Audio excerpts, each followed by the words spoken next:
Hello students, this is the second lecture regarding computer basics. Let us recall what we have learned in the first lecture. In the first lecture we learned what is a program. Program is a set of instructions and data manipulated by those instructions. Now, how does the program enter into the computer system? The program enters into the computer system through the input device, and mostly that device is the keyboard. Once the program enters into the computer system, it resides in the computer memory. And once the program is in the computer memory, it is the CPU or microprocessor that executes this program. Once the CPU executes the program, it produces the results, and those results are to be displayed on the output devices, and mostly that device is the monitor. So the components that are involved in executing the program are input device, output device, memory, and CPU. Through this concept, I explained the components of a digital computer. We know now that the program is written in a programming language. The language of the computers is zeros and ones, and that language is called a machine language or binary language or first generation language. The program written in machine language can be directly executed by the CPU without any translation. And the code that is written in machine language is an efficient code. It can exploit the hardware resources of a computer system in an effective manner. The disadvantages of writing the program in a machine language are that it is very difficult to understand the program that is written in a machine language. Second, it is difficult to debug the program written in a machine language. Third, writing a program in a machine language is a time-consuming process, and for writing the machine language programs, one should have the sound knowledge of the computer architecture and the processor architecture. Again, in order to increase the readability of the program and understandability of the program, is it possible to write the program in some other language and then convert that program from that language into the machine language? Yes, it is possible. The options available are assembly language, high level language, 4GLs and 5GLs. All these languages use English language statements for writing their programs. Since the statements used here are in English language and not in binary, therefore it is easy to understand these programs, to debug these programs, and to write the programs in time. It is not time-consuming process to write the programs in these languages. The processor architecture knowledge is not required for writing the program in these languages. But the disadvantage is, once we write the program in an assembly language, high level language, 4GL or 5GL, it needs to be translated into the machine language. One more important thing that I want to stress here is the program written in machine language are said to be executable code, because they can be directly executed by the CPU. So the programs of assembly language, high level language, 4GL or 5GL need to be converted into machine language or executable code so that the CPU can execute them directly. In order to facilitate that process of converting the assembly language program, high level language program, 4GL or 5GL program into the machine language, we have the tools available, and those tools are called as translators. Translators are nothing but programs that can take inputs from the other language programs and convert them into the machine language programs. Translators are softwares. Before I go ahead with translators, we need to understand two more concepts. One is source language and target language. Source language is a language in which we write the program, and target language is the machine language program. In case of the machine language, the source and the target language are same, therefore no translation is needed. But in case of assembly level language, high level language, 4GLs and 5GLs, the source programs are written in these languages, and these language needs to be converted into target language, and that target language is a machine language. Let us start with the assembly language. The programs written in assembly language can be converted into machine language by using a translator called as assembler. Assembler is a translator that converts the assembly language program into machine language or executable code so that it can be executed by the CPU. Next, for high level languages, we have two types of translators. One is the compiler and one is the interpreter. Both of them convert the high level language program into the machine language or executable code, but they use different methods. What compiler does is, if we give it as an input the high level language program, it will convert it into machine language program at one go. At one go means it converts the entire program from the high level language into the machine level language, and that machine level language program can be then executed by the CPU. In case of interpreters, the method is different. The program written in high level language is converted into machine level language not at a one go, but by line to line translation. The program written in high level language is converted into machine level language by using this method. First, the first instruction of the program is converted into the machine level language, and that instruction, which is translated into machine level language, is executed, followed by the next instruction that is converted into the machine level language, and that is executed, so on and so forth, till all the instructions of the program have been translated and simultaneously followed by the execution. So in case of interpreters, we have instruction to instruction translation and execution. But in case of compilers, it is not instruction to by instruction translation. It is the conversion of the entire program into the machine language, followed by the execution of that entire translated program by the CPU. This is the main difference between the compiler and the interpreter. I can give an example, a real life example, to make it clear. Suppose I am giving the speech in Chinese language that is not understood by you, and you understand English language only. What is a way out of you so that you understand my speech? The only way out it is we need a person who will translate my speech into English language so that you can understand. Now, there are two ways of the translation.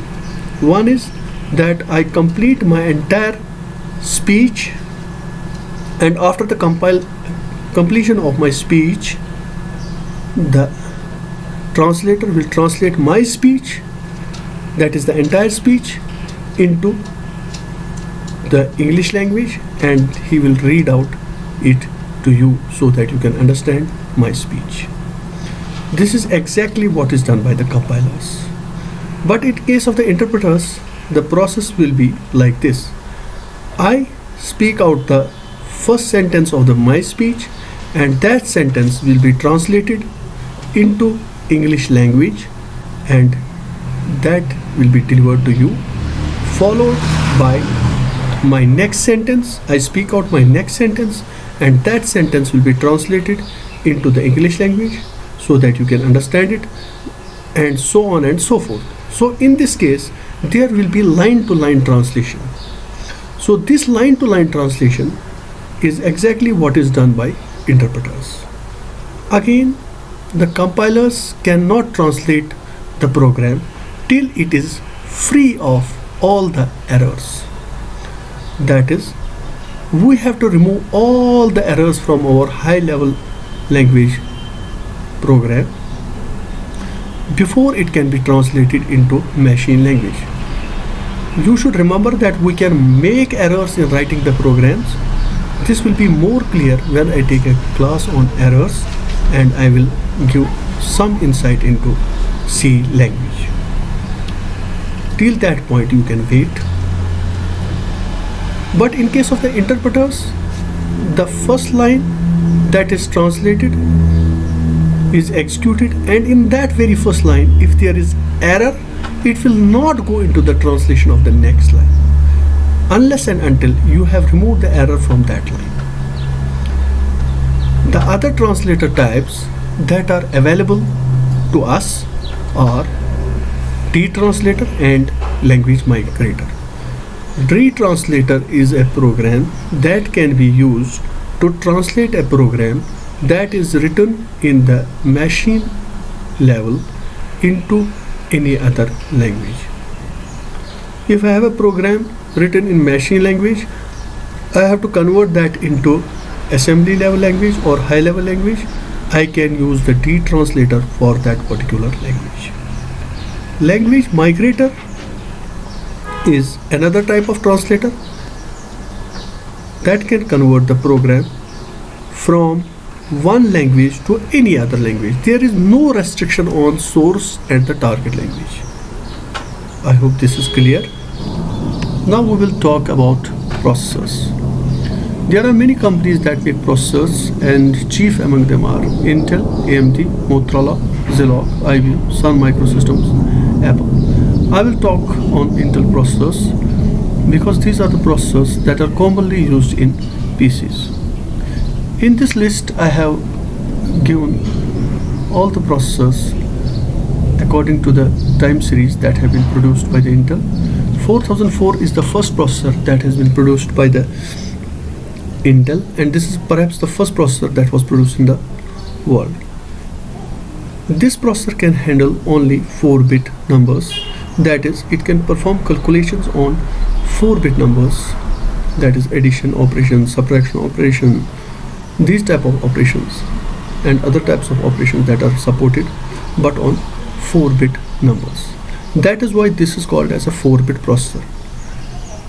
A processor can be said to be as 4-bit or 8-bit or 16-bit or 32-bit or 64-bit, depends on its data handling capabilities.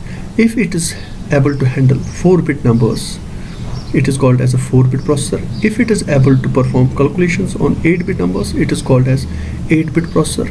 And if it is able to perform calculations on 16-bit numbers, it is called as a 16-bit processor, so on and so forth. So we have 8008, 8080 and 8085 as 8-bit processors, and 8086, 8088 and 80286 as 16-bit processors, 80386, 80486 as 32-bit processors. From Pentium 1 to Pentium 4 and Itanium 3 to Itanium 9, these are 64-bit processors. I hope it's clear now why we call as a processor as a 8-bit processor or 16-bit processor. That is, it depends on how much what is the size of the data it can handle, and based on the size of the data it can handle, we can determine the cost of the processor, because this determines the data handling capability of the processor. More is the data handling capability of the processor, more is the cost. Now, each processor that Intel has produced has its own instruction set. For example, 8086 has its own instruction set, P4 has its own instruction set, i5 has its own instruction set. So each processor has its own instruction set. That instruction set can be used for writing the programs for that particular processor. Is this clear? So the instruction set is provided by the Intel for a particular processor, and that instruction set can be used to write the programs for that particular processor. Now, if we write a program in a high level language and we want to translate it into a machine language of a particular processor, we have to do it accordingly. The high level language program will be same for suppose 286, 386, 486, Pentium or Itanium, but once it is translated into the instruction set of that particular processor, it may vary from processor to processor. In the C compiler, we have got the option whether we want to translate our high level program, that is C program, into 386 or 486, so on and so forth. So that should be also kept in mind. So we can conclude here that if a processor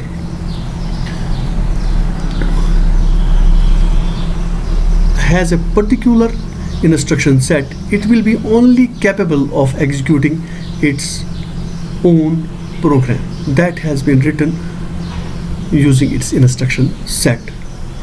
But that is not always the case.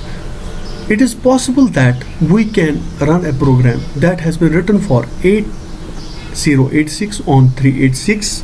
This is called as a upward compatibility, because the instructions that are included in 8086 have been included in 80386 also.